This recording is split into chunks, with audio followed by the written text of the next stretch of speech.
Hello दोस्तों, स्वागत है आप सभी का मेरे इस यूट्यूब चैनल पर। कैसे हैं आप सब। आज के इस वीडियो में हम लोग नैषधीयचरितम् जो कि महाकाव्य है, यह संस्कृत साहित्य के अंतर्गत नैषधीयचरितम् जो महाकाव्य रचना है, जो कि श्रीहर्ष की रचना है। इस नैषधीयचरितम् रचना की मुख्य विशेषता क्या है, इसका सामान्य परिचय क्या है, इस नैषधीयचरितम् रचना में काव्य सौंदर्य रस की कौन सी प्रधानता है, नायक नायिका कौन है, तो इन सब का अध्ययन करेंगे। तो शुरू करते हैं हम लोग।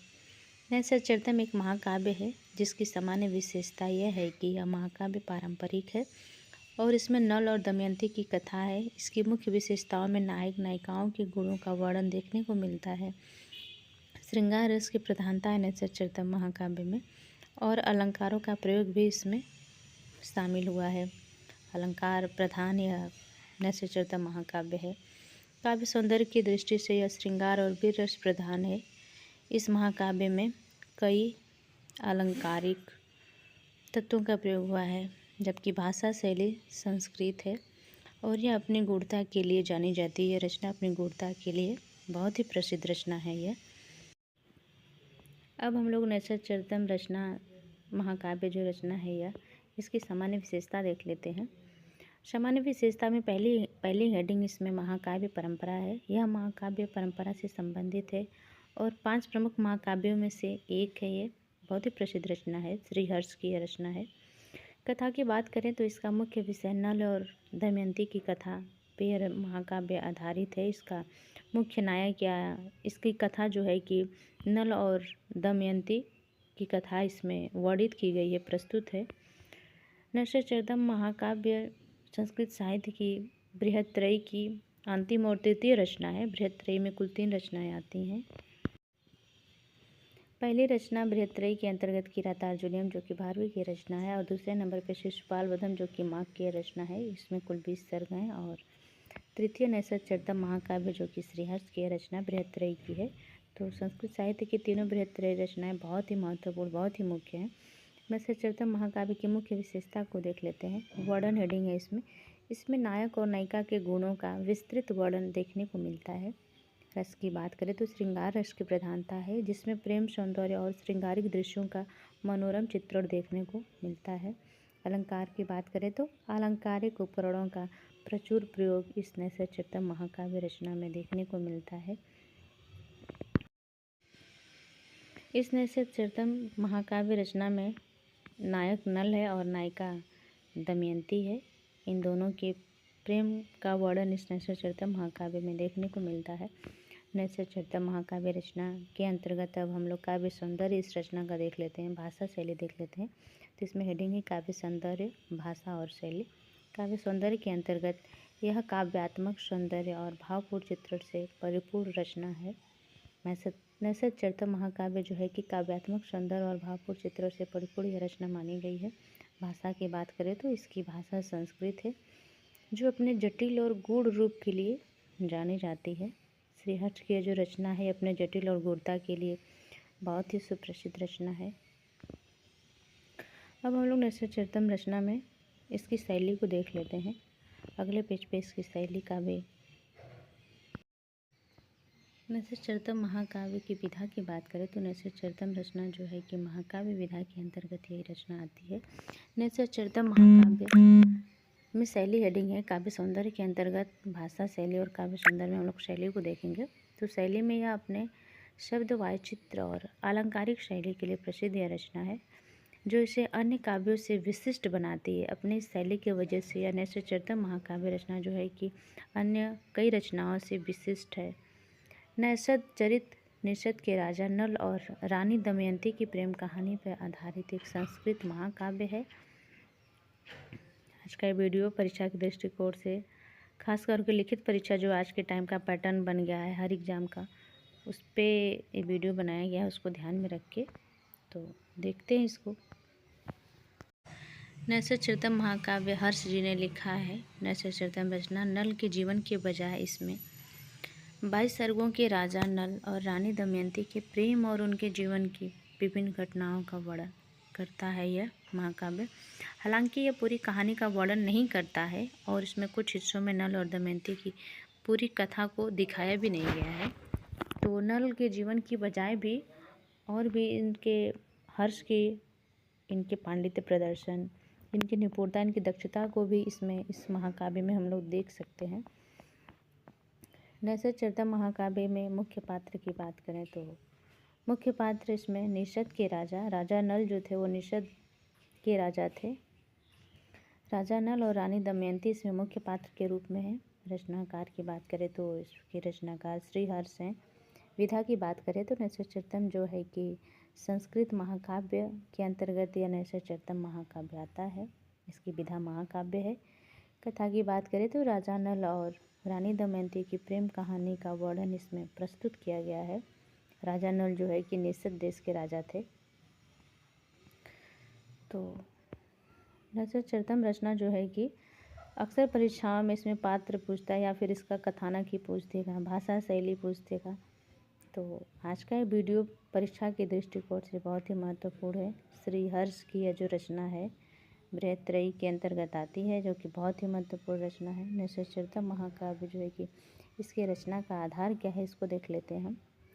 तो नैषधीयचरितम् रचना का आधार महाभारत के वन पर्व में वर्णित नलोपाख्यानम से लिया गया है। इसका जो कथानक है, इस रचना का जो आधार है वो महाभारत के वन पर्व में वर्णित नलोपाख्यान से लिया गया है।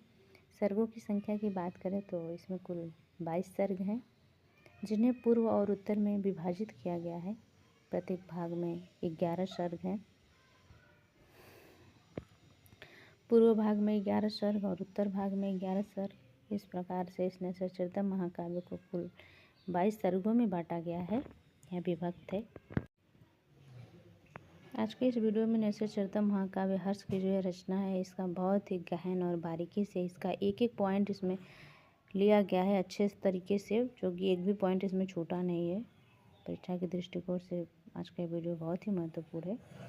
काव्य के क्षेत्र में नैषधीयचरितम् महाकाव्य जो है कि बृहत्त्रयी संस्कृत महाकाव्य के अंतर्गत आती है। बृहत्त्रयी के अंतर्गत कुल 3 महाकाव्य आते हैं। पहला महाकाव्य इसमें किरातार्जुनीयम है और दूसरा इसमें शिशुपालवधम है और अंतिम और तीसरा महाकाव्य बृहत्त्रयी के अंतर्गत नैषधीयचरितम् रचना, जो कि आज के इस वीडियो में हम लोग इसका अध्ययन भी कर रहे हैं। श्रीहर्ष की रचना है।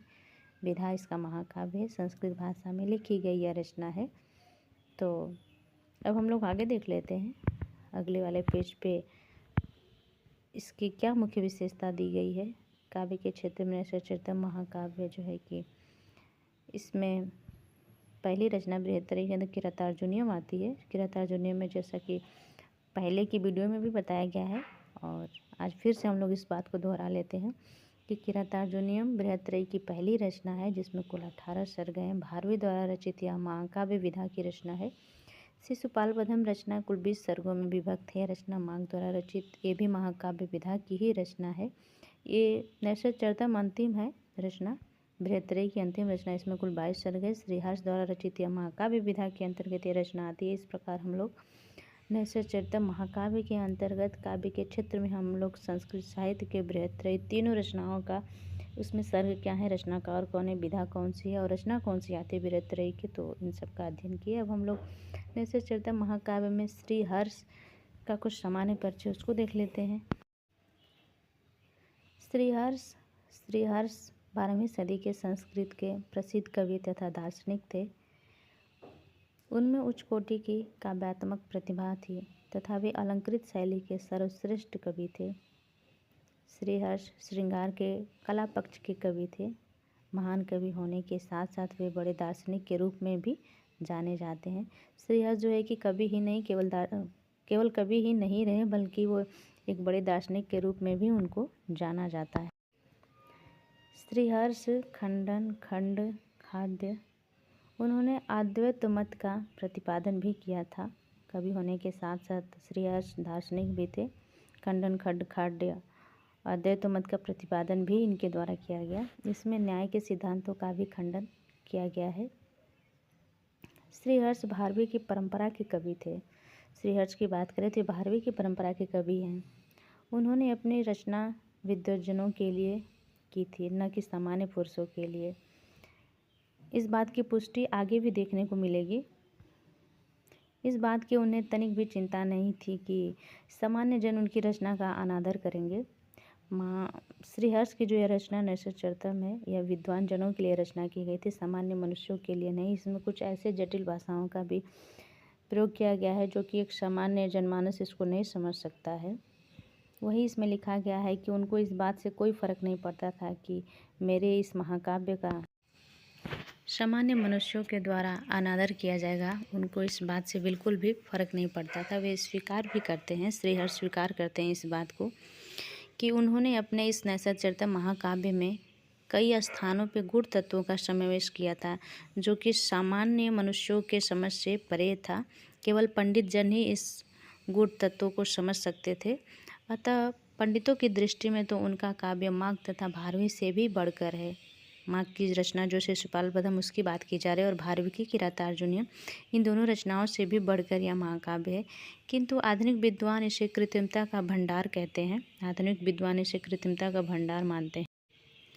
श्रीहर्ष के माता पिता का नाम की अगर बात करें तो इनकी माता का नाम मामल्य देवी और इनके पिताजी का नाम हीर पंडित था, जो कि कभी कभी पूछता है कि श्रीहर्ष की माँ और इनके पिता का नाम क्या था। तो इसको भी हम लोग देख लिए। श्रीहर्ष भी 12वीं सदी के उत्तरार्ध में विद्वान थे। 12वीं सदी इनका जो है इनका समय है। किंवदंती के अनुसार चिंतामणि मंत्र की साधना द्वारा त्रिपुरा देवी के प्रसन्न होने से उन्हें वरदान मिला था तथा बाड़ी काव्य निर्माण शक्ति एवं पांडित्य की अद्भुत क्षमता उन्हें प्राप्त हुई थी। हर्ष के लिए बोला जा रहा है। त्रिपुरा देवी के प्रसन्न होने से उन्हें वरदान मिला था। बाड़ी का काव्य निर्माण शक्ति का पांडित्य के अद्भुत क्षमता उन्हें प्राप्त था। काव्य प्रकाश रचना जो है कि मम्मट की रचना है। उन्हीं के लिए कहा गया कि काव्य प्रकाशकार मम्मट जो हैं उनके मामा थे। श्रीहर्ष के मामा थे मम्मट, जिन्होंने नैषध महाकाव्य में आगे कुछ दोषों से श्रीहर्ष को परिचित भी कराया था। उनकी जो रचना महाकाव्य इसमें कुछ दोष आ गए थे, उससे परिचित कराने का काम मम्मट नहीं किया। मम्मट की रचना की बात करें तो मम्मट ने काव्य प्रकाश रचना लिखा है। श्रीहर्ष केवल काव्य निर्माण की विलक्षण प्रतिभा से ही संपन्न नहीं थे, अपितु वे उच्च कोटि के दर्शन शास्त्र मर्मज्ञ भी थे। ये बात हम लोग भली भांति इसके पहले भी जाने हैं कि ये केवल कवि ही नहीं थे बल्कि एक दर्शन शास्त्री भी थे, दर्शन के भी ज्ञाता थे, एक दार्शनिक भी थे। सुकुमार वस्तु में साहित्य निर्माण में श्रीहर्ष में उनकी बाड़ी का जैसा अबाधित विशाल प्रकट होता है, वैसे ही शक्ति प्रौढ़ तर्कों से पुष्ट शास्त्रीय ग्रंथ के निर्माण में भी उन्हें प्राप्त थी। इस श्रीहर्ष की मुख्य विशेषता क्या क्या है उसको इसमें कवर किया जा रहा है, वो बताया जा रहा है। पंडित मंडली में प्रसिद्ध जनश्रुतियों के अनुसार तार्किक शिरोमणि उदयनाचार्य को भी उन्होंने शास्त्रार्थ में पराजित किया था।